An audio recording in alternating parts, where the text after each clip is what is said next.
Contraté a una señora de la limpieza para que limpiara la casa mientras me iba a disfrutar de mis vacaciones. Pero una hora después me llamó asustada, con la voz temblorosa. «Señora Alma, ¿hay alguien más en su casa además de mí?» Sentí que se me helaba el cuerpo y detuve el carro en el arcén. «¿Cómo?» «No, no hay nadie. ¿Por qué?» Su voz sonó aún más baja. «Hay una mujer caminando en el piso de arriba». Un escalofrío me recorrió la espalda. «¿Qué?» «Xochitl, eso no es posible. Vivo sola». «Salga de esa casa inmediatamente. Llame a la policía». Pero antes de seguir, asegúrate de ya estar suscrito al canal y escribe en los comentarios. ¿Desde dónde estás viendo este video? Nos encanta saber hasta dónde están llegando nuestras historias. Mi nombre es Alma y hace 6 meses mi vida cambió por completo. Todo comenzó un miércoles cualquiera. Por fin había conseguido una semana libre después de 3 años trabajando sin parar en la agencia de publicidad. Planeé un viaje a la casa de playa de mi amiga Elena, que quedaba a unas 2 horas de la Ciudad de México. Necesitaba desesperadamente ese descanso, lejos del departamento que apenas veía con la luz del día y de la computadora que consumía mis noches. La mañana del viaje miré mi departamento y sentí vergüenza. Había polvo en todos los rincones, platos en el fregadero y ropa esparcida por la habitación. Decidí que no podía regresar a ese desastre después de días relajándome a la orilla del mar. Recordé a Xochitl, una chica que me había entregado su tarjeta en el supermercado ofreciendo servicios de limpieza. Encontré el número en mi cartera y la llamé. «Hola Xochitl, soy Alma, del edificio Alameda. ¿Podrías hacer una limpieza en mi departamento hoy?» Ella dudó por un momento, pero aceptó cuando mencioné que pagaría un extra por la urgencia. Acordamos que llegaría alrededor de las 2 de la tarde y que yo le dejaría la llave con el portero. Le expliqué que el departamento tenía 2 pisos, con las recámaras en la planta superior, y le pedí que limpiara todo. Xochitl tenía una voz tranquila y amable que me transmitió confianza. Salí a las 11 de la mañana, ansiosa por mi primer descanso real en años. El camino hacia Acapulco fue tranquilo, y mi mente ya comenzaba a desconectarse del trabajo y de las preocupaciones. El cielo estaba despejado, la radio tocaba mis canciones favoritas y yo cantaba a todo pulmón, sintiéndome libre por primera vez en mucho tiempo. Llevaba aproximadamente 1 hora en la carretera cuando sonó mi celular. Vi el número de Xochitl en la pantalla y contesté pensando que tal vez necesitaba alguna información adicional sobre el departamento. «Hola, Xochitl, ¿todo bien?» Silencio.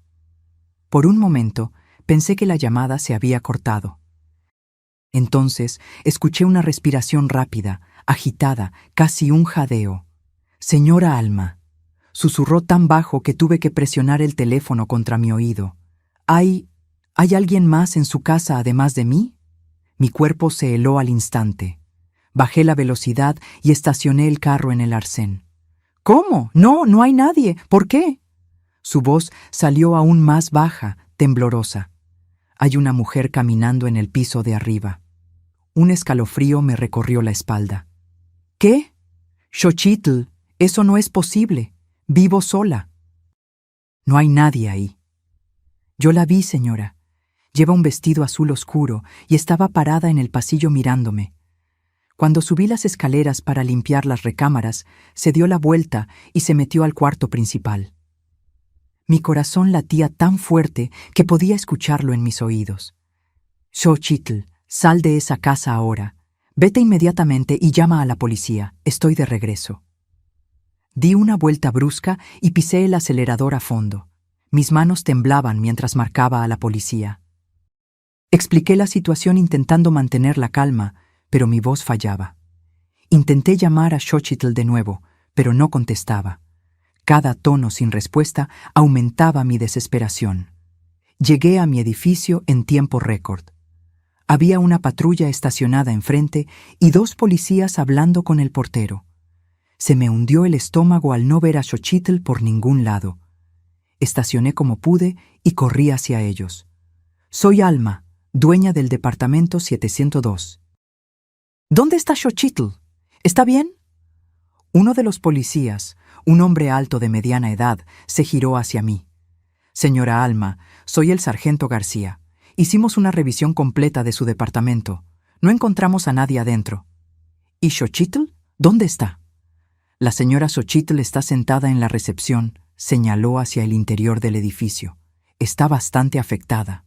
Corrí adentro y vi a Xochitl sentada en una de las sillas del lobby, pálida y temblando. Cuando me vio, abrió los ojos como platos.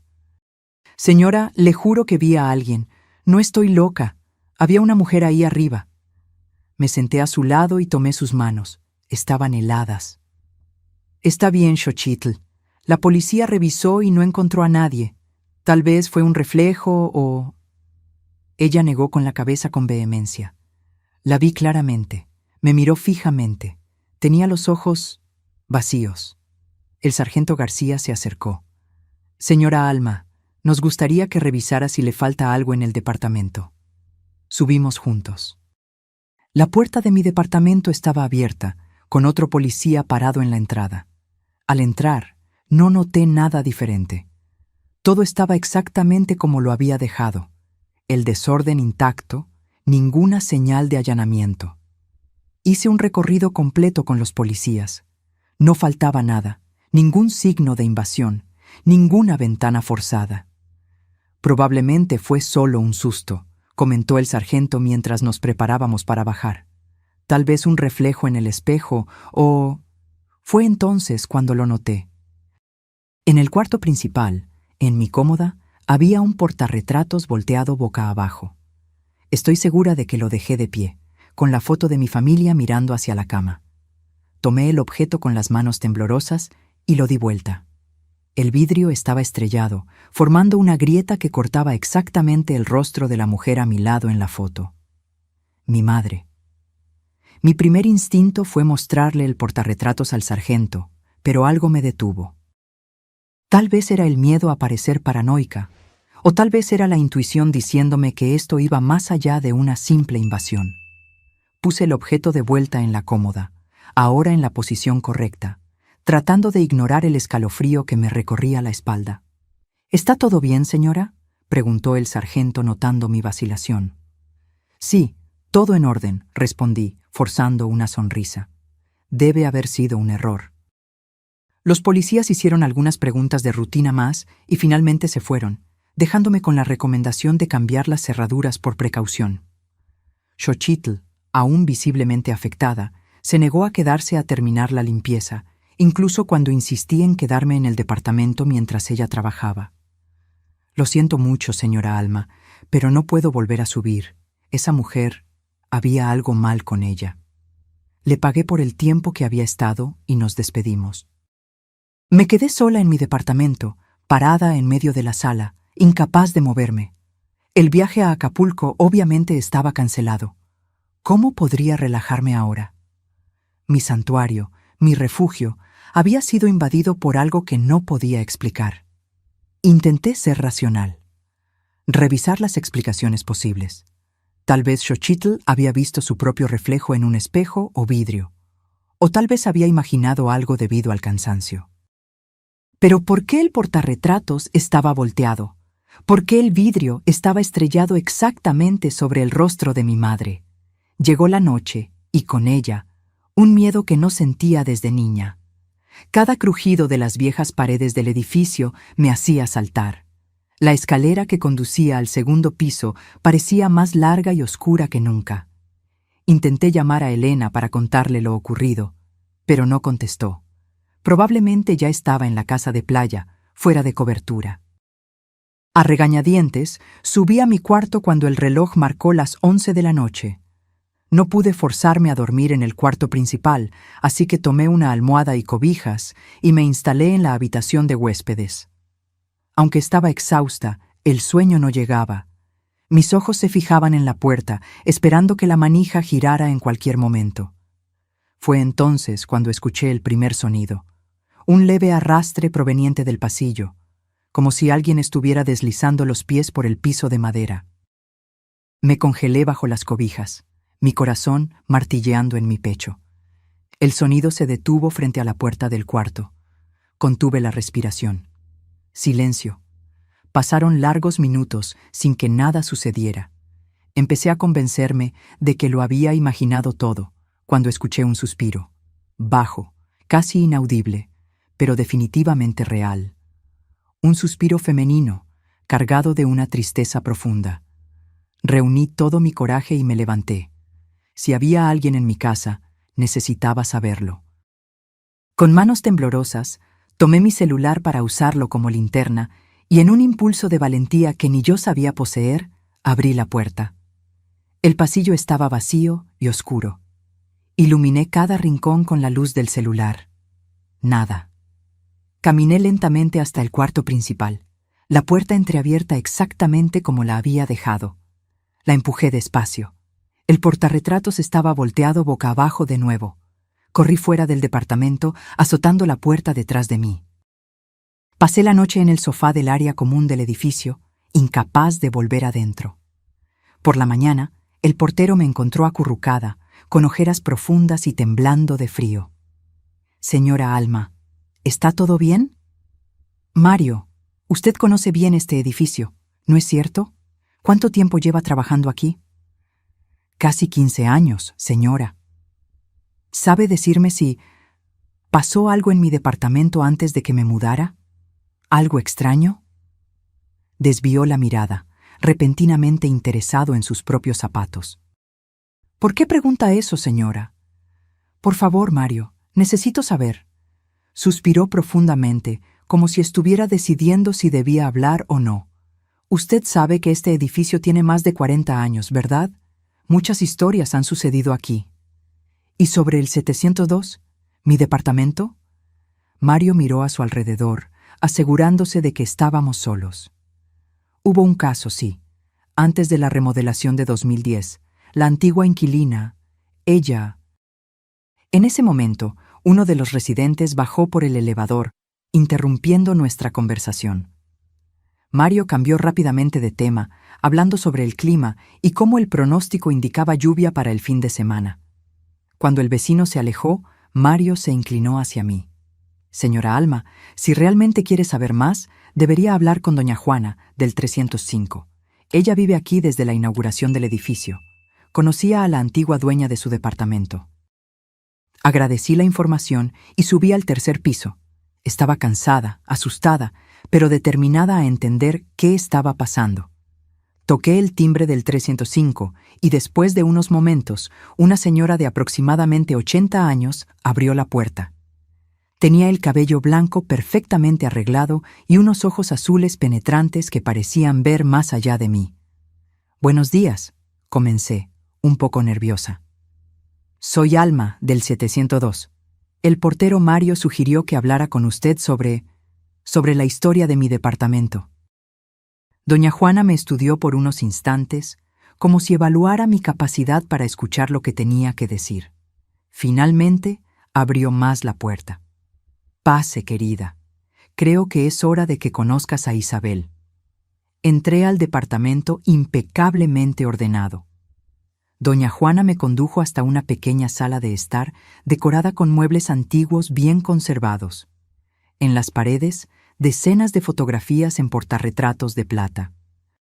Me indicó el sillón y fue hasta una estantería, de donde sacó una caja de madera tallada. «¿Qué pasó para que vinieras a buscarme?», preguntó mientras se sentaba a mi lado. Le conté sobre el incidente con Xochitl, la mujer de vestido azul, los sonidos en el pasillo y el portarretratos volteado con el vidrio estrellado. Doña Juana escuchó todo atentamente, sin mostrar sorpresa. Cuando terminé, abrió la caja y retiró una fotografía antigua, amarillenta por el tiempo. En ella, una mujer joven y hermosa sonreía a la cámara. Llevaba un vestido azul oscuro y estaba de pie en la escalera, que reconocí como el lobby de mi edificio. «Esta es Isabel», dijo doña Juana, su voz suave cargada de recuerdos. «Isabel Soto. Ella fue la primera dueña de tu departamento. Y sí, murió ahí dentro, hace exactamente 30 años». La revelación de doña Juana me golpeó como un puñetazo en el estómago. Me quedé mirando la fotografía, incapaz de desviar los ojos del rostro sonriente de Isabel.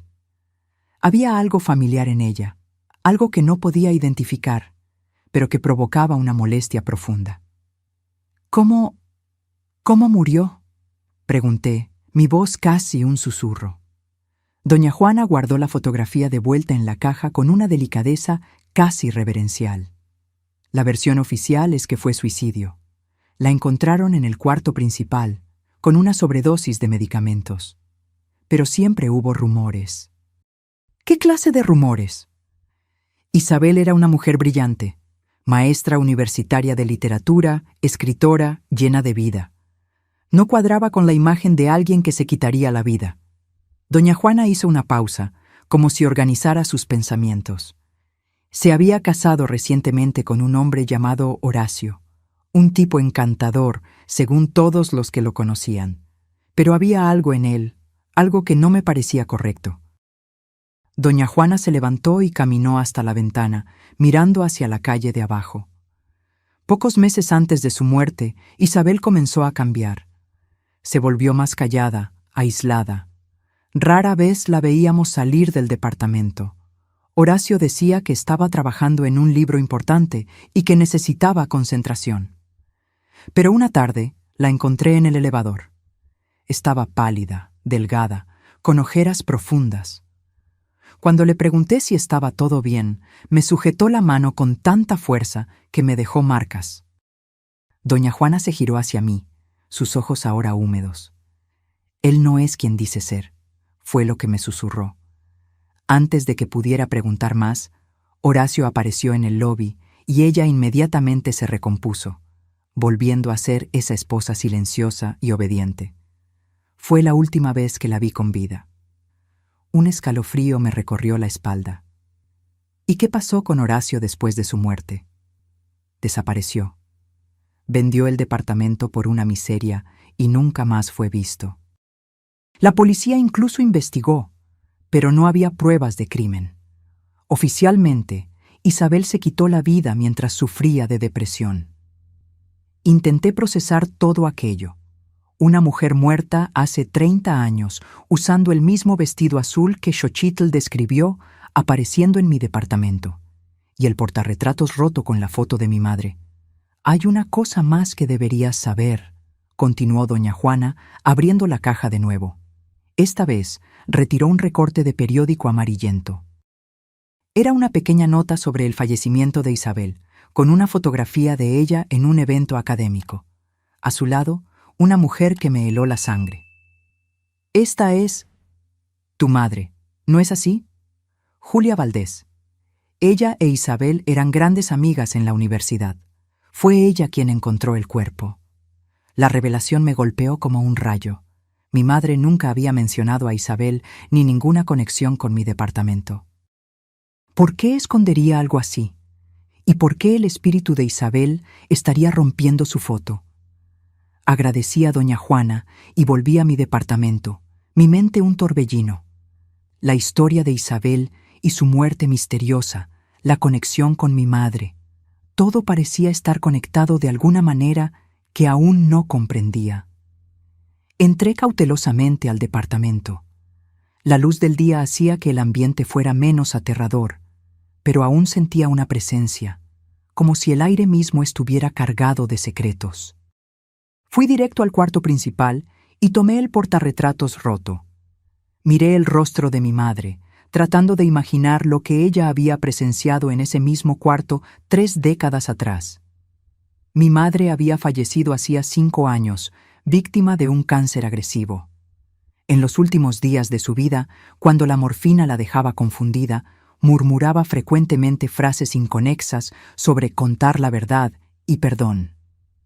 En ese momento lo atribuí al delirio de la medicación. Ahora no estaba tan segura. Decidí llamar a mi padre. Tal vez él sabría algo sobre Isabel y la implicación de mi madre en esta historia. Papá, necesito preguntarte algo. ¿Conociste a una mujer llamada Isabel Soto? ¿Amiga de mamá? Hubo un silencio prolongado al otro lado de la línea. ¿Dónde escuchaste ese nombre?, finalmente respondió, su voz extrañamente tensa. Es una larga historia, pero estoy viviendo en el departamento donde ella vivía, donde murió. ¿Qué? ¿Estás en el departamento de Isabel? Su voz subió una octava, algo que rara vez sucedía con mi siempre controlado padre. Alma, sal de ahí ahora mismo. Papá, ¿qué está pasando? ¿Qué sabes sobre ella? No es una conversación para tener por teléfono. Voy para allá ahora mismo. No hables con nadie más sobre esto. Colgó antes de que yo pudiera protestar. Mi padre vivía a casi 3 horas de distancia, en una pequeña ciudad del interior de Jalisco, a donde se mudó después de la muerte de mi madre. Si estaba dispuesto a hacer ese viaje inmediatamente, el asunto era más serio de lo que imaginaba. Las horas siguientes fueron interminables. Intenté trabajar, responder correos, cualquier cosa para distraer mi mente, pero era imposible. La presencia de Isabel parecía flotar sobre mí, invisible pero innegablemente real. A veces tenía la impresión de ver un movimiento por el rabillo del ojo, o de sentir un suave perfume a jazmín que no me pertenecía. Cuando el timbre finalmente sonó, corrí a la puerta. Mi padre parecía haber envejecido 10 años desde la última vez que lo vi. Estaba pálido, con ojeras profundas, como si no hubiera dormido en días. «Papá, ¿qué está pasando? Me estás asustando». Entró, mirando a su alrededor con aprensión. «Es exactamente como lo recuerdo», murmuró, más para sí mismo que para mí. «¿Ya habías estado aquí antes? ¿Por qué nunca me lo contaste?» Caminó lentamente por el departamento, como si cada paso fuera doloroso. Se detuvo al pie de la escalera que conducía al segundo piso. «Tu madre e Isabel eran más que amigas en la facultad, Alma. Eran como hermanas, inseparables». Nos sentamos en la sala de estar y mi padre comenzó a contar una historia que cambiaría para siempre mi percepción sobre mi propia familia. Isabel era brillante, talentosa, el tipo de persona que ilumina cualquier ambiente. Tu madre la adoraba. Tenían planes de escribir libros juntas, de viajar por el mundo, y entonces Isabel conoció a Horacio. Mi padre pronunció ese nombre como si fuera veneno. Al principio parecía perfecto, encantador, inteligente, atento. Tu madre y yo éramos recién casados en ese momento y los 4 salíamos juntos con frecuencia. Pero pronto las cosas empezaron a cambiar. Horacio era posesivo, controlador. Isabel comenzó a cancelar compromisos, a alejarse de los amigos. Tu madre intentó intervenir, pero Isabel siempre defendía a Horacio. Hizo una pausa, pasándose la mano por el cabello canoso. Luego, una noche, Isabel llamó a tu madre. Estaba en pánico. Dijo que había descubierto algo terrible sobre Horacio, algo que no podía decir por teléfono. Le rogó a Julia que fuera al departamento a la mañana siguiente. Tu madre prometió que iría. Mi padre me miró directamente, sus ojos llenos de un dolor antiguo. Cuando tu madre llegó, encontró a Isabel muerta en el cuarto principal.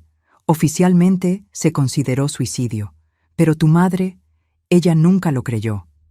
¿Y tú? ¿Qué creías? Yo creía que Horacio había matado a Isabel. Y creo que habría matado a tu madre también si hubiera tenido la oportunidad. La revelación de mi padre flotó en el aire como una nube pesada y tóxica. Sentí que mi cuerpo se hundía en el sillón, como si la gravedad hubiera aumentado de repente. Todo aquello parecía demasiado surreal.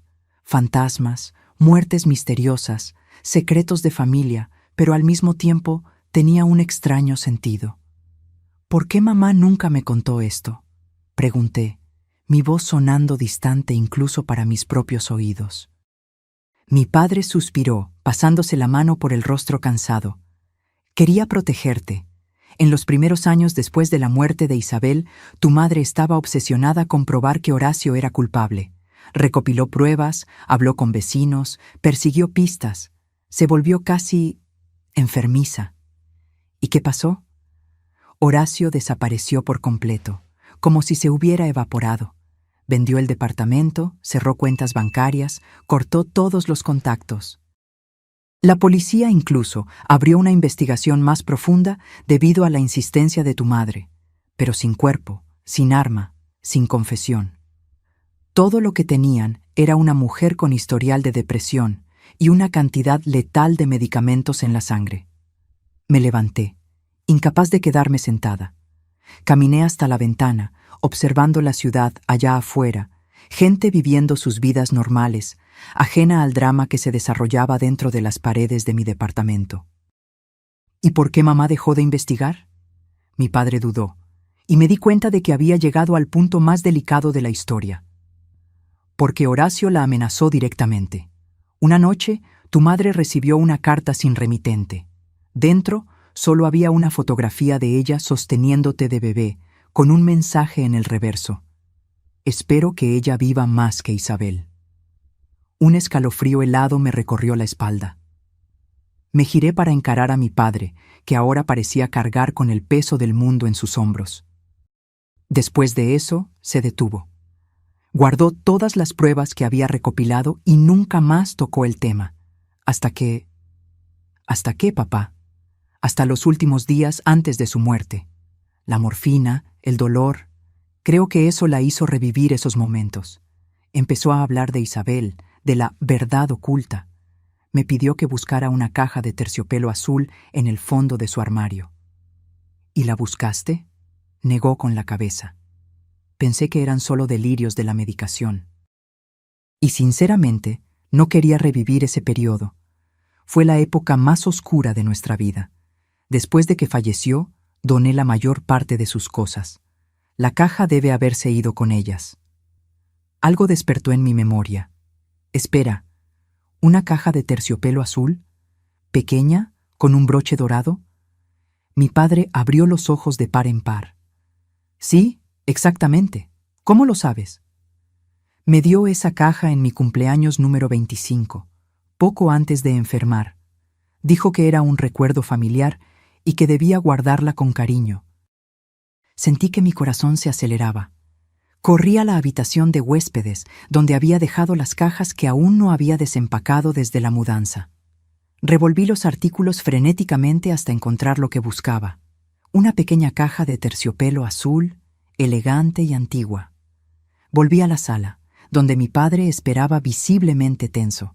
Puse la caja en la mesa de centro. Nunca la abrí, confesé. Mamá dijo que era solo una joya de familia, nada especial, pero que tenía valor sentimental para ella. Después de que murió, no tuve el valor. Mi padre extendió la mano temblorosamente y abrió la caja. Dentro no había joya alguna, sino un pendrive plateado y una llave pequeña, posiblemente de una caja fuerte o un casillero. Esto no es el tipo de cosa que tu madre guardaría normalmente, dijo él, tomando el pendrive. Necesitamos ver qué hay aquí dentro. Conectamos el dispositivo a mi laptop. Solo había una carpeta nombrada simplemente como I. Dentro, decenas de archivos, fotos, documentos digitalizados, grabaciones de audio. Comenzamos por las fotos. La mayoría mostraba a Isabel y a mi madre juntas en la universidad, riendo en fiestas, estudiando en la biblioteca, caminando por el campus. En algunas aparecía un hombre que presumí era Horacio. Era atractivo de una forma convencional, con una sonrisa que no le llegaba a los ojos. Los documentos eran más perturbadores. Copias del informe de la autopsia de Isabel, declaraciones de testigos, artículos de periódicos sobre el caso y algo que me heló la sangre, páginas de lo que parecía ser un diario. Son páginas del diario de Isabel, confirmó mi padre, leyendo por encima de mi hombro. ¿Cómo consiguió esto tu madre? Abrí uno de los archivos de audio. La voz de mi madre llenó la sala, metódica y profesional como siempre fue. Archivo 17. Entrevista con Esteban Pérez, portero del edificio en 1993, 12 de mayo de 1995.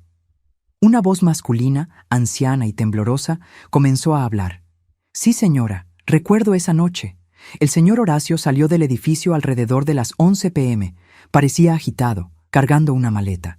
Dijo que iba a buscar un medicamento para su esposa en la farmacia 24 horas. Me pareció extraño porque vestía un abrigo pesado, a pesar de ser una noche cálida de verano. Cuando regresó, casi 2 horas después, no cargaba medicamento alguno y el abrigo parecía más voluminoso. A la mañana siguiente, la señora encontró a doña Isabel. Escuchamos grabación tras grabación. Declaraciones de vecinos que escuchaban discusiones frecuentes, de una empleada doméstica que vio moretones en el brazo de Isabel, de una farmacéutica que confirmó que Horacio había comprado grandes cantidades de medicamentos controlados en las semanas anteriores a la muerte de Isabel. «Tu madre construyó un caso entero contra Horacio», murmuró mi padre, visiblemente afectado. «Mucho más completo de lo que imaginaba». El último archivo de audio tenía fecha de apenas una semana antes de la muerte de mi madre. Su voz estaba débil, afectada por la enfermedad, pero aún determinada. Registro final. Después de todos estos años, finalmente encontré a Horacio. Cambió de nombre, de apariencia, construyó una nueva vida, pero es él, estoy segura. Las pruebas están todas aquí. Si algo me pasa, quiero que sepan. Horacio Flores ahora es Guillermo Solís, vive en San Miguel de Allende, y... La grabación se cortó abruptamente. Mi padre y yo nos miramos, atónitos. Ella lo encontró, susurré. Después de todo este tiempo.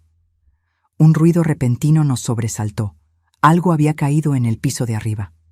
Mi padre y yo nos congelamos, intercambiando miradas de aprensión.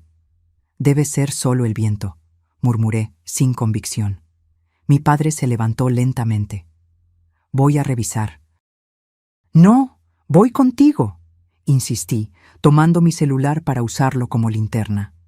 Subimos la escalera cautelosamente, cada escalón crujiendo bajo nuestros pies como una advertencia. El pasillo de la planta superior estaba oscuro, a pesar de ser media tarde. Las gruesas cortinas bloqueaban la mayor parte de la luz natural. Caminamos hacia el cuarto principal, de donde parecía haber venido el ruido. La puerta estaba entreabierta. La empujé suavemente, revelando la habitación vacía. Todo parecía normal, excepto por un detalle. Todos los portarretratos de la cómoda estaban volteados boca abajo, no solo el de mi madre. «Alguien estuvo aquí», susurró mi padre, su voz temblorosa. Me acerqué a la cómoda y noté algo que no había percibido antes. Detrás de los portarretratos, en la pared, había una pequeña grieta. O mejor dicho, no era exactamente una grieta, sino una línea fina y casi imperceptible. «Papá, mira esto», llamé, pasando los dedos por la marca. Él se acercó, ajustándose los lentes para ver mejor. «Parece una puerta». Presioné la pared alrededor de la línea y, para nuestra sorpresa, un pequeño compartimento se abrió. Una caja fuerte empotrada que jamás hubiera imaginado que existiera allí. Dentro, solo había un sobre amarillento por el tiempo. Mi padre tomó el sobre con manos temblorosas y lo abrió. Dentro, una única hoja de papel doblada y una fotografía antigua. En la foto, Isabel sonreía, usando el mismo vestido azul oscuro, sentada en lo que parecía ser la banca de un parque. A su lado, Horacio la abrazaba por la cintura. Volteamos la fotografía y, escritas a mano con una caligrafía elegante, estaban las palabras: «Para siempre tuya, pase lo que pase». La carta era corta, escrita a mano con la misma caligrafía. «Querida Julia, si estás leyendo esto, significa que mis sospechas eran correctas. Horacio no es quien dice ser». Encontré documentos en su estudio. Otra identidad, registros de una esposa anterior que desapareció en circunstancias sospechosas. Descubrió que lo sé y tengo miedo de lo que pueda pasar.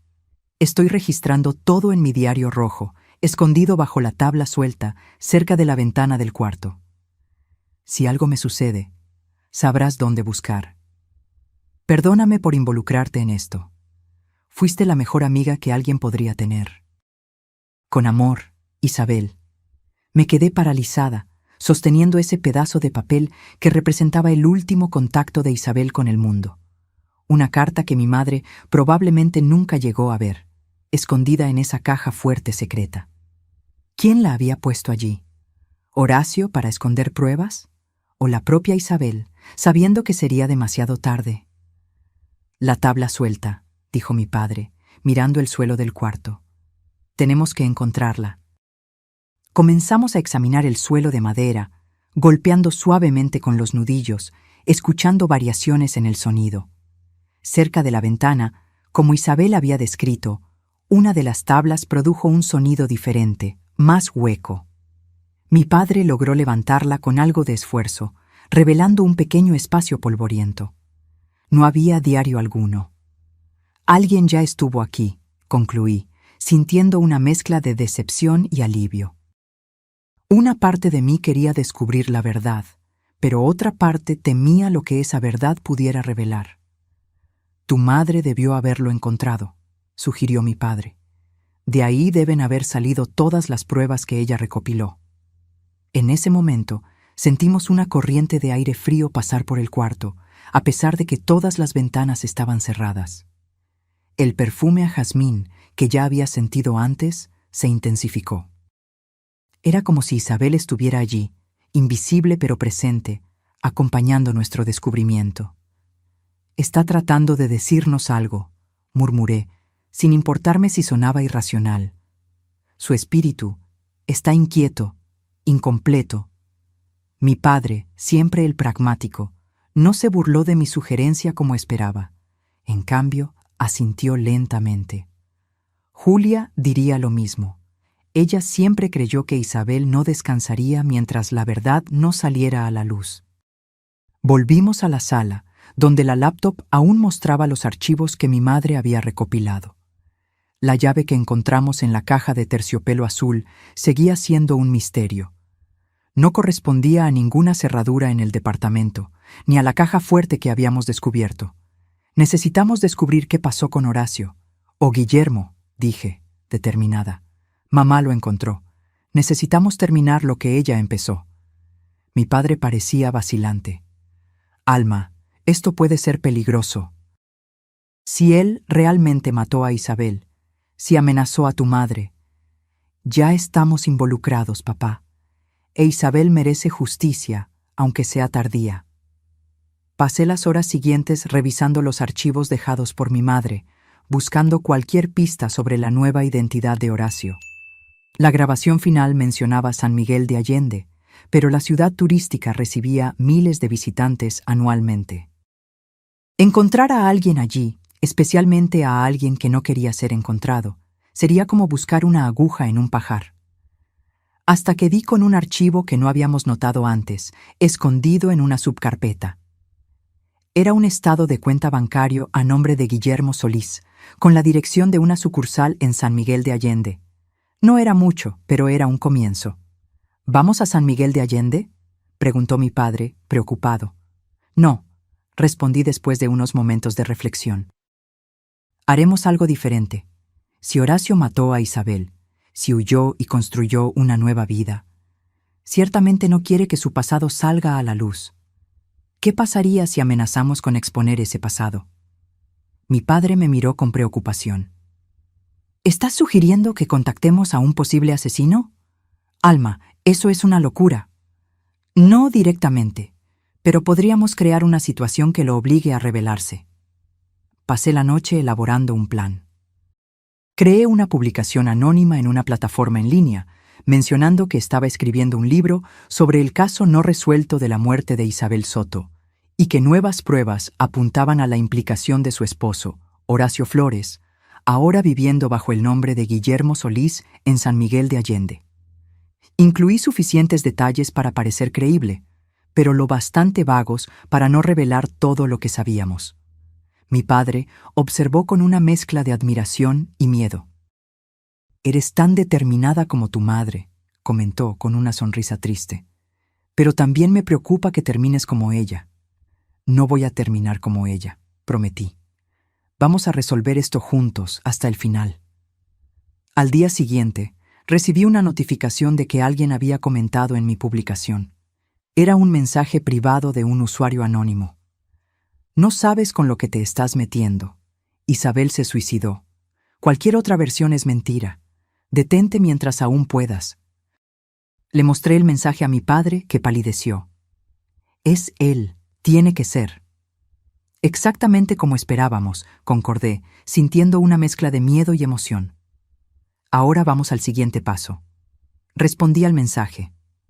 Tengo el diario rojo de Isabel. Quiero hablar. La respuesta llegó casi al instante. Estás mintiendo. No lo estoy. Sé sobre Marta, la primera esposa, sé sobre los documentos falsos.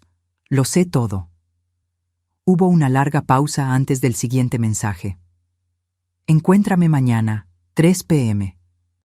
en el café Montmartre en San Miguel de Allende. Ven sola, sin policía, sin trucos, o nunca más hablo contigo. Le mostré el mensaje a mi padre, que protestó de inmediato. No voy a dejar que te encuentres con ese hombre sola. Es muy peligroso. No tengo opción, argumenté. Esta puede ser nuestra única oportunidad de descubrir la verdad, de obtener justicia para Isabel y para mamá. El viaje a San Miguel de Allende, a la mañana siguiente, fue silencioso y tenso. Mi padre insistió en acompañarme, a pesar de la advertencia de Horacio, o Guillermo, como se llamaba ahora, de que fuera sola. Acordamos que él se quedaría a una distancia segura, observando el encuentro sin ser visto. El Café Montmartre estaba en una de las calles más concurridas de la ciudad turística, rodeado de tiendas y restaurantes llenos de visitantes. Un lugar público para un encuentro tan peligroso parecía una elección extraña, pero también me daba una falsa sensación de seguridad. Al fin y al cabo, ¿quién intentaría algo a plena luz del día, con decenas de testigos alrededor? Llegué media hora antes de lo acordado y elegí una mesa estratégica, desde donde podía ver la entrada y las mesas de alrededor. Pedí un café que no pude beber, mi estómago demasiado contraído por la ansiedad. En mis 32 años de vida nunca me había sentido tan expuesta y vulnerable. A las 2:58 p.m. entró. Lo reconocí de inmediato, a pesar de los cambios. El cabello, antes oscuro en las fotos antiguas, ahora estaba completamente blanco.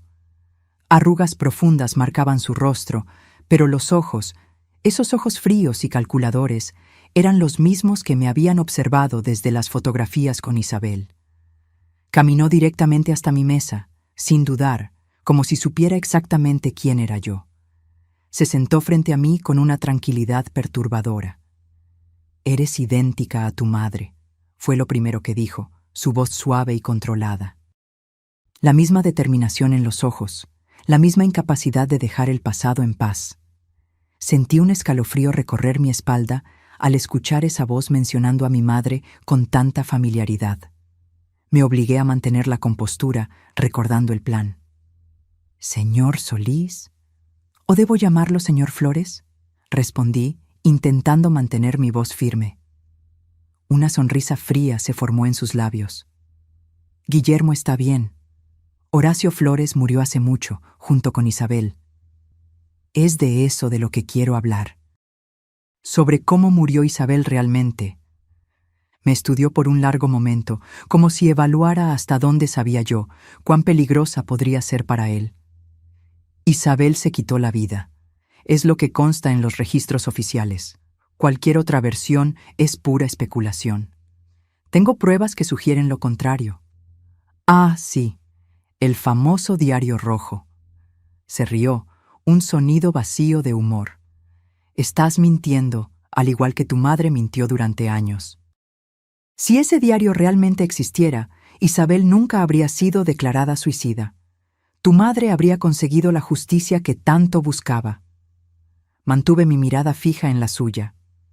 Mi madre encontró el diario y otras pruebas, solo que no tuvo tiempo de usarlas antes de morir de cáncer, completó, con una crueldad que me hizo tragar saliva. Destino irónico, ¿no? Tantos años persiguiendo un fantasma y al final quien se la llevó fue la propia biología. En ese momento lo odié más de lo que jamás había odiado a nadie. La forma casual en que hablaba de la muerte de mi madre, el desdén en su voz, todo confirmaba mis sospechas sobre qué clase de hombre era realmente. «¿Por qué la mataste?», pregunté directamente, abandonando el juego. ¿Qué descubrió Isabel que era tan peligroso? Su sonrisa desapareció, reemplazada por una expresión dura e impenetrable. Cuidado con lo que dices, niña. Acusaciones como esa pueden tener consecuencias graves. Estoy dispuesta a arriesgarme. Al igual que tu madre, sabes que casi lo logra, ¿no? Faltó poco. Pero luego, bueno, la enfermedad fue más rápida. Tomó un sorbo del café que había pedido, sus ojos nunca abandonando los míos. Triste, ¿no? Invertir décadas en una causa perdida, solo para morir antes de ver algún resultado. Algo en sus palabras me molestó profundamente. La forma en que hablaba de la enfermedad de mi madre parecía cargada de un conocimiento íntimo que no debería tener. ¿Cómo supiste que estaba enferma?, pregunté, sintiendo un nuevo tipo de miedo crecer dentro de mí. Se dio cuenta de su error, pero rápidamente se recompuso. Las noticias corren. Tu madre me rastreó, yo también la mantuve bajo vigilancia, precaución básica. Pero yo ya no le creía. Una sospecha terrible comenzó a formarse en mi mente. Su cáncer apareció de repente. Etapa avanzada cuando fue diagnosticado. Los doctores se sorprendieron por la agresividad. El cáncer es así, impredecible. ¿O no era cáncer en absoluto? Se inclinó hacia adelante, su rostro a centímetros del mío.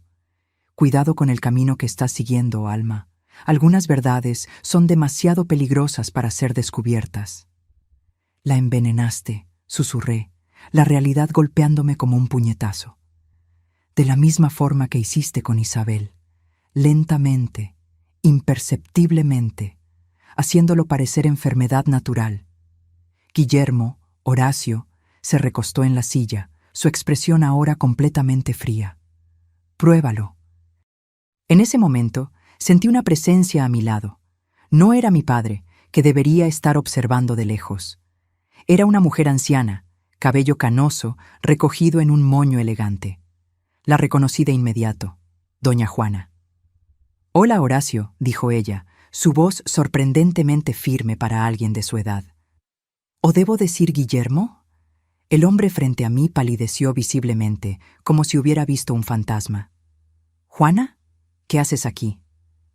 «Vine a testificar, como debía haber hecho hace 30 años».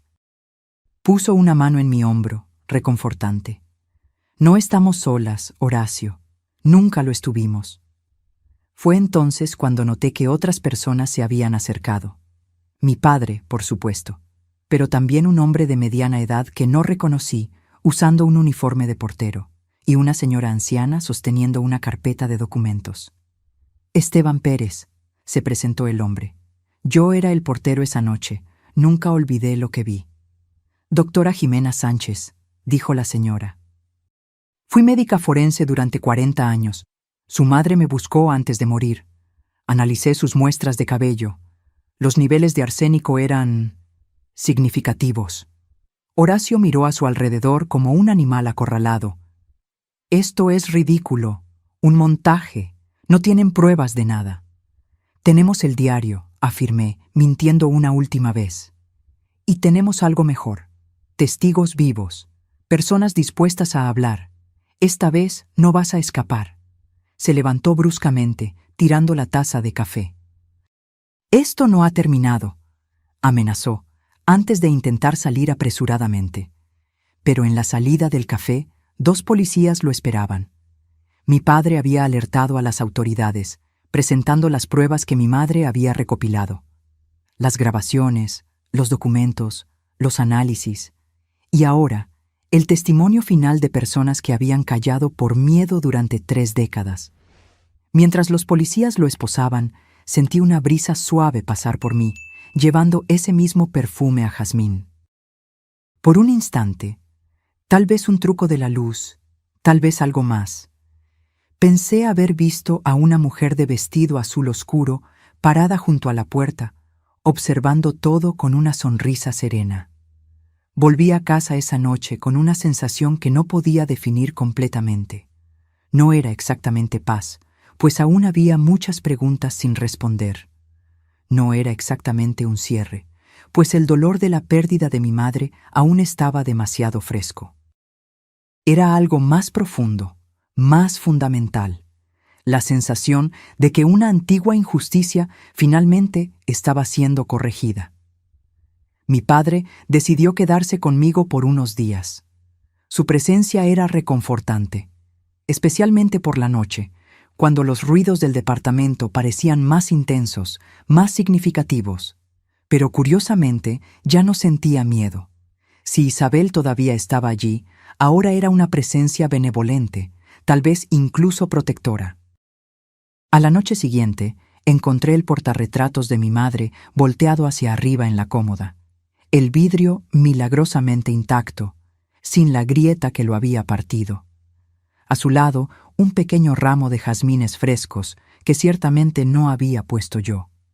Los días que siguieron a la detención de Horacio fueron una montaña rusa emocional.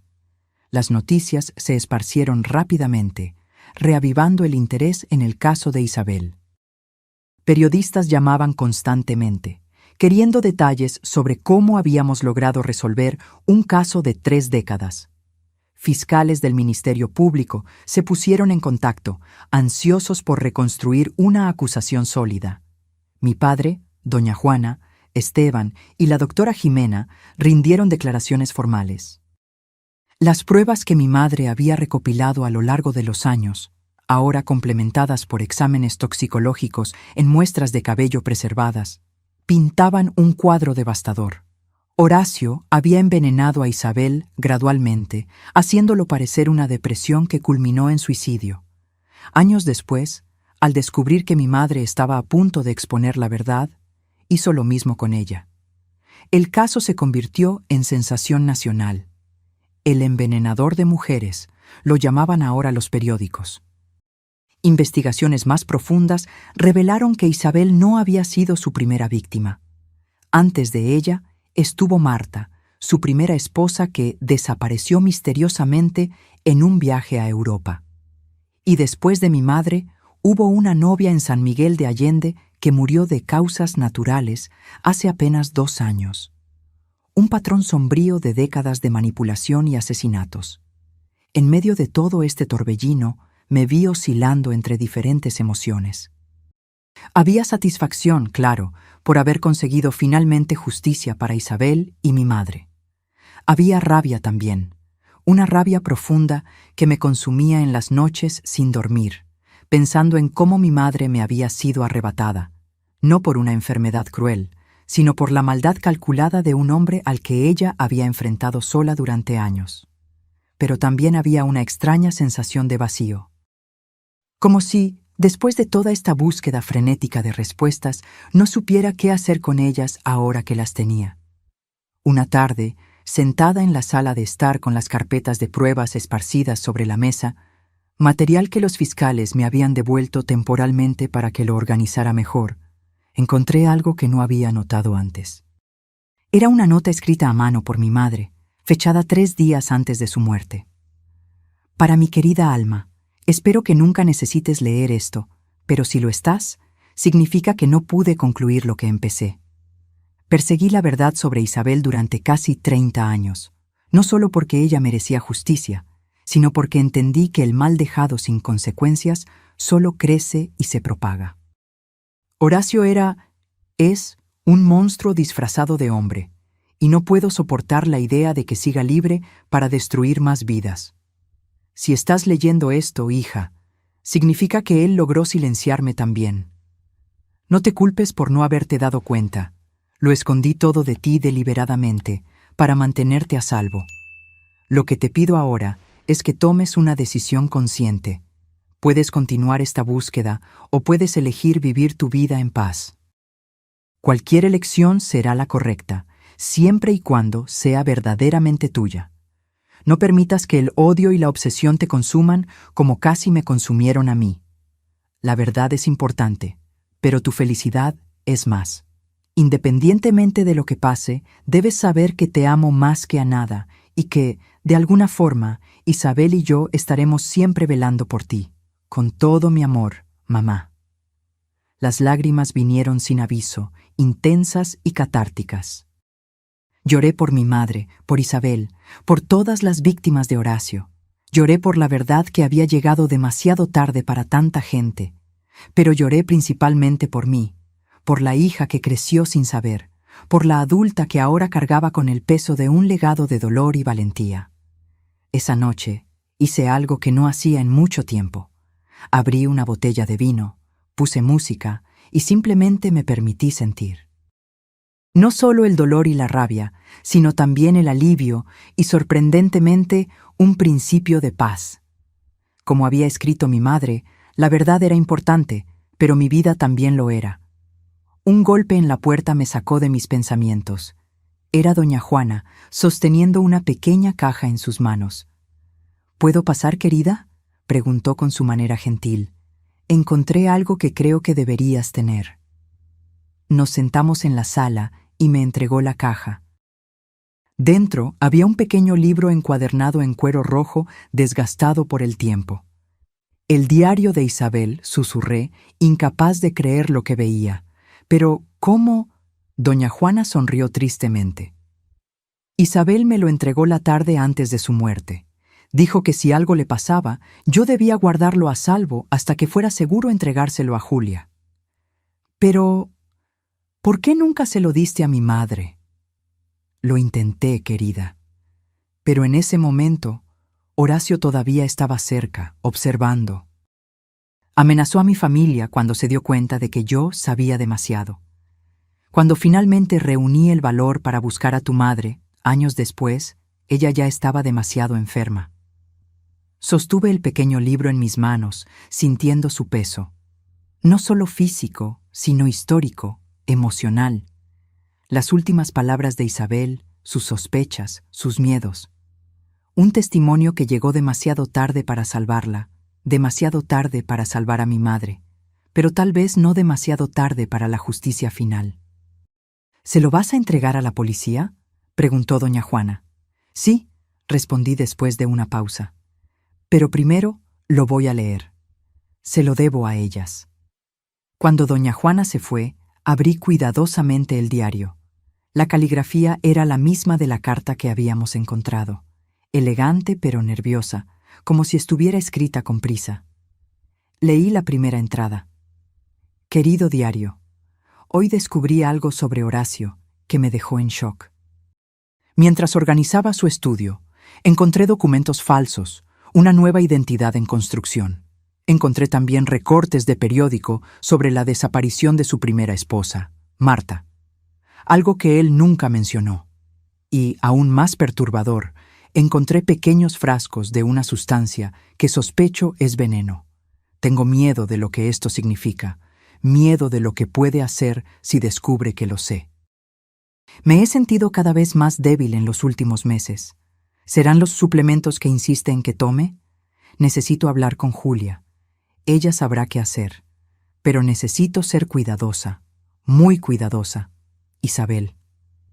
La última entrada, fechada el día de su muerte, era solo una frase. Sabe que lo sé. Cerré el diario, sintiendo un escalofrío. Era la confirmación final, la prueba definitiva que sellaría el destino de Horacio. Al día siguiente, entregaría ese testimonio silencioso a la fiscalía. Esa noche, soñé con mi madre e Isabel. Estaban juntas en un jardín soleado, riendo como en las fotos antiguas de la universidad. En el sueño, mi madre se giró hacia mí y dijo: «Ya está, hija, estamos libres, tú también lo estás». Desperté con el primer rayo de sol y una certeza tranquila de que una etapa importante de mi vida se había completado. El mal había sido expuesto, la justicia estaba en marcha, y ahora yo tenía una decisión que tomar, exactamente como había escrito mi madre. Tomé el diario y fui a la fiscalía. Lo entregué personalmente, explicando su procedencia e importancia. El fiscal, un hombre de mediana edad con ojos amables, me dio las gracias y dijo unas palabras que se quedarían conmigo. Tu madre e Isabel estarían muy orgullosas. No cualquiera lograría cerrar una historia inconclusa de 3 décadas. Al salir del juzgado, sentí esa misma brisa ligera y el aroma a jazmín. Le sonreí al cielo azul de otoño, sabiendo que, de alguna forma, ellas estaban conmigo. Siempre lo estarían. 6 meses pasaron desde el día en que doña Juana me entregó el diario rojo. El juicio de Horacio, o Guillermo, como aún insistía en ser llamado, estaba en curso, un proceso complejo que desenterraba décadas de mentiras y manipulaciones. Su defensa intentaba invalidar las pruebas, catalogando el diario como fantasioso y cuestionando la cadena de custodia de las pruebas recopiladas por mi madre. Pero el rompecabezas estaba demasiado armado para ser deshecho ahora. La historia adquirió proporciones inesperadas. Una productora de documentales me buscó, interesada en convertir el caso en una serie. Periodistas querían entrevistas exclusivas. Editoriales ofrecían contratos para libros. Toda esa atención era desconcertante, pero también una oportunidad para asegurar que ninguna Isabel o Julia fuera olvidada de nuevo. En cuanto al departamento, bueno, decidí venderlo. No por miedo. Extrañamente, la presencia de Isabel se había vuelto casi reconfortante en los últimos tiempos, sino porque era hora de nuevos comienzos. La historia había llegado a su final natural y yo necesitaba escribir mi propio capítulo. En el último día antes de la mudanza, subí al cuarto principal por última vez. La habitación estaba vacía ahora, solo el suelo de madera y las paredes desnudas testificando décadas de secretos y dolores. Gracias, dije en voz alta al cuarto vacío, por encontrarme, por confiar en mí para terminar esto. Un suave aroma a jazmín llenó el aire, como una respuesta silenciosa. Sonreí, sabiendo que sería la última vez que sentiría esa presencia. Al bajar las escaleras, encontré a doña Juana esperando en la sala. Se había convertido en una amiga cercana en los últimos meses, un lazo vivo con el pasado que ayudaba a darle sentido al presente. ¿Así que realmente te vas?, preguntó ella, su mirada recorriendo las paredes vacías donde antes estaban mis fotografías. Sí, es hora de seguir adelante. ¿A dónde irás? Aún no sé con certeza. Quizás viaje un poco, escribir el libro sobre todo esto. Conocer el mundo que mi madre e Isabel no pudieron ver. Doña Juana sonrió, sus ojos brillando con una sabiduría que solo los años pueden traer. Estarían orgullosas de ti, ¿sabes? No solo por haber expuesto la verdad, sino por elegir vivir después de esto. Le entregué un pequeño envoltorio, una caja que contenía el portarretratos que había sido roto y luego misteriosamente restaurado. Quiero que te quedes con esto, para recordarlas y recordarnos. Ella aceptó el regalo con lágrimas en los ojos. Y para recordarte a ti, mi querida, no te olvides de visitarnos. Nunca podría olvidar. La mañana de la mudanza, mientras cargaba la última caja al carro, mi teléfono sonó. Era el fiscal del caso. Señorita Alma, tengo noticias, Horacio confesó. Me detuve en medio del movimiento, incrédula. ¿Cómo? ¿Por qué? Las pruebas eran abrumadoras. El diario de Isabel fue el punto final, explicó el fiscal. Pero hay más. Durante el interrogatorio, confesó otros casos, otras mujeres de las que sospechábamos, pero no teníamos pruebas concretas. En total, 5 víctimas a lo largo de 4 décadas. Me senté en el escalón de la entrada, mis piernas repentinamente débiles. Dios mío. Está intentando negociar una reducción de condena a cambio de la información sobre dónde se encuentran los restos de algunas de las víctimas cuyos cuerpos nunca fueron encontrados. Es un avance significativo. ¿Y la confesión sobre mi madre? ¿Lo admitió? Hubo un breve silencio al otro lado de la línea. Sí. Describió el proceso en detalle. Cómo administró arsénico en pequeñas dosis durante meses, cómo plantó la idea de una enfermedad terminal en la cabeza de ella y de todos a su alrededor. Fue meticuloso. Cerré los ojos, sintiendo una mezcla confusa de dolor y alivio. Gracias por avisarme. Te lo merecías, Alma. Sin ti, estas mujeres nunca habrían tenido justicia. Después de colgar, me quedé sentada allí por unos minutos, dejando que la información se absorbiera. Horacio había confesado. El hombre que destruyó tantas vidas finalmente enfrentaría las consecuencias de sus actos. No me devolvía a mi madre, ni a Isabel, ni a las otras víctimas, pero cerraba un ciclo que parecía no tener fin. Mi padre llegó para ayudar con las últimas cajas y me encontró aún sentada en la entrada. ¿Todo bien, hija? Horacio confesó. Todo. Se sentó a mi lado, pasando el brazo por mis hombros. Permanecimos en silencio por un largo tiempo, compartiendo un dolor que las palabras jamás podrían expresar completamente. Tu madre estaría en paz ahora, dijo finalmente. Ella dedicó la mitad de su vida a esto. Lo sé. Solo desearía que hubiera podido ver el final. Tal vez lo vio, de alguna forma. Pensé en el perfume a jazmín, en la foto restaurada, en las pequeñas señales que había experimentado en los últimos meses. Sería demasiado extraño creer que, de alguna forma, mi madre e Isabel habían estado presentes durante toda esta jornada. La tarde de ese mismo día, mientras organizaba las últimas cajas en el carro, un taxi se detuvo frente al edificio. Una joven de aproximadamente 20 años bajó, mirando confundida la dirección en el papel en sus manos. ¿Puedo ayudarte?, pregunté, notando su mirada perdida. Estoy buscando a Alma Valdés, respondió tímidamente. Soy yo. La joven pareció sorprendida, luego nerviosa. Mi nombre es Sofía, Sofía Sánchez. ¿Sánchez? ¿Eres pariente de la doctora Jimena?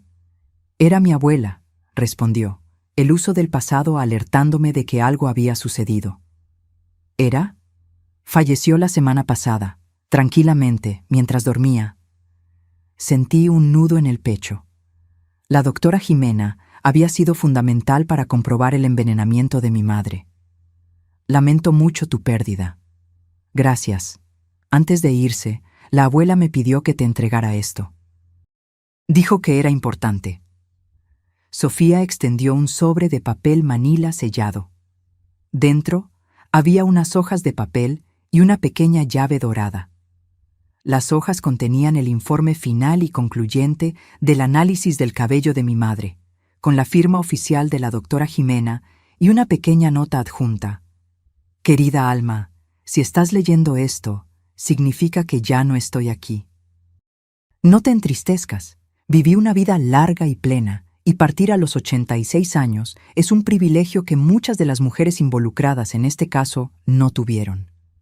Quiero que sepas que tu madre fue una de las personas más valientes que conocí. Cuando me buscó, ya estaba muy enferma, pero su determinación para exponer la verdad nunca flaqueó. Ella sabía que estaba siendo envenenada, pero en lugar de buscar tratamiento para sí misma, que probablemente sería inútil en ese estado, dedicó sus últimas energías a recopilar pruebas que pudieran algún día incriminar a su asesino. La llave que envío pertenece a una caja fuerte en el Banco Nacional, sucursal Centro. El número está al reverso de esta nota. Dentro encontrarás más documentos que tu madre dejó, incluyendo una carta para ti que me pidió guardar. Fue un honor servir a la justicia junto a Julia y después a tu lado. Con cariño, Jimena Sánchez. Agradecí a Sofía efusamente y prometí mantener el contacto. Después de que se fue, miré la pequeña llave en mis manos. Un eslabón más en esta cadena de mujeres unidas por el tiempo, la tragedia y la búsqueda incansable de justicia. Al día siguiente, antes de dejar la ciudad definitivamente, visité el banco. La caja fuerte contenía una carpeta de documentos organizados meticulosamente, más pruebas contra Horacio, algunas que ya conocía, otras completamente nuevas, y, como había prometido, una carta sellada dirigida a mí, con la caligrafía inconfundible de mi madre. Esperé hasta llegar a mi nueva casa para abrirla. Era un pequeño departamento rentado en una ciudad costera, un lugar neutral sin recuerdos dolorosos, donde yo podría empezar de nuevo. Me senté en el balcón con vista al mar y finalmente abrí la carta. Mi amada hija, si estás leyendo esto, significa dos cosas. Primero, que ya no estoy aquí para contarte esta historia personalmente, algo que me rompe el corazón solo de pensarlo. Y segundo, que de alguna forma descubriste la verdad sobre Isabel, sobre Horacio y posiblemente sobre mí. Hay tantas cosas que me hubiera gustado contarte en vida, pero el miedo de ponerte en peligro siempre fue mayor que mi deseo de compartir esta carga. Horacio es, o era, un hombre peligroso, capaz de esperar décadas por venganza. La única manera de protegerte era manteniéndote completamente ajena a todo esto. Cuando descubrí que estaba siendo envenenada, mi primer instinto fue protegerte. Creé la ficción del cáncer porque sabía que una enfermedad natural mantendría a Horacio lejos de ti. Él ya tenía lo que quería, mi silencio garantizado por la muerte inminente. No habría motivo para volverse contra ti, siempre y cuando no supieras nada. Pero ahora, si estás leyendo esto, es porque el destino trazó otro camino. Algo te llevó a descubrir esta historia enterrada por tanto tiempo. Tal vez fue Isabel, de alguna forma guiándote. Ella siempre fue terca así. No sé si logré reunir pruebas suficientes para incriminar a Horacio. Trabajé a contrarreloj y mis propias limitaciones físicas. Pero espero que lo que dejé sea un comienzo, un hilo para que sigas, si así lo eliges. Pero, hija mía, esta es la parte más importante. No tienes ninguna obligación de continuar esta búsqueda. Puedes elegir dejar el pasado en el pasado y vivir tu vida plenamente, sin el peso de esta herencia sombría. Esa también sería una elección honorable y valiente. Cualquier cosa que hayas decidido, debes saber que estoy orgullosa de ti. Siempre lo estuve. Espero que encuentres la paz que Isabel y yo buscamos durante tanto tiempo.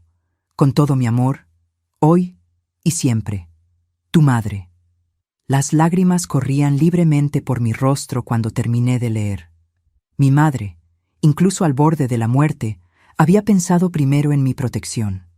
Había creado un plan meticuloso, no solo para exponer la verdad, sino para asegurar que yo pudiera vivir a salvo. Guardé la carta junto a mi pecho y miré el horizonte, donde el cielo se encontraba con el mar en una línea infinita de posibilidades. Yo había tomado mi decisión, seguir el camino de la verdad hasta el final, y ahora estaba libre para trazar un nuevo camino. En los meses siguientes seguí a distancia el juicio de Horacio. La sentencia final fue severa: cadena perpetua sin posibilidad de libertad condicional. Los restos de 2 de sus víctimas fueron encontrados exactamente donde él había indicado, trayendo un poco de paz a las familias que esperaban décadas por respuestas. Comencé a escribir un libro sobre toda esta historia. No un relato sensacionalista, sino un tributo a las mujeres que se negaron a permitir que la verdad fuera silenciada. Isabel, mi madre, doña Juana, la doctora Jimena y todas las demás que, de alguna forma, contribuyeron a que se hiciera justicia. Una noche, casi un año después de haber salido de aquel departamento, soñé con mi madre e Isabel. Estaban juntas en un jardín lleno de jazmines, conversando animadamente como en las viejas fotografías de la universidad. En el sueño, ambas se giraron hacia mí y sonrieron. No una sonrisa triste de despedida, sino una sonrisa radiante de liberación. Desperté con la certeza de que, finalmente, ellas habían encontrado paz. Y yo también. El timbre sonó, sacándome de mis pensamientos. Era el cartero, entregando las primeras copias impresas de mi libro. Susurros en las paredes, la historia de Isabel y Julia. Abrí el volumen con un cuidado casi reverencial y leí la dedicatoria que había escrito meses antes. Para Isabel y Julia, que nunca se rindieron ante la verdad. Para todas las voces silenciadas que aún esperan ser escuchadas. Y para ti, que estás leyendo estas palabras, que nunca subestimes el poder de una mujer decidida a descubrir la verdad, no importa cuánto tiempo tome. Ahora, si te gustó esta historia, haz clic en suscribirse y dime en los comentarios qué parte te dejó con la boca abierta. Y no olvides unirte como miembro para tener acceso a videos exclusivos que no publico aquí. Te espero.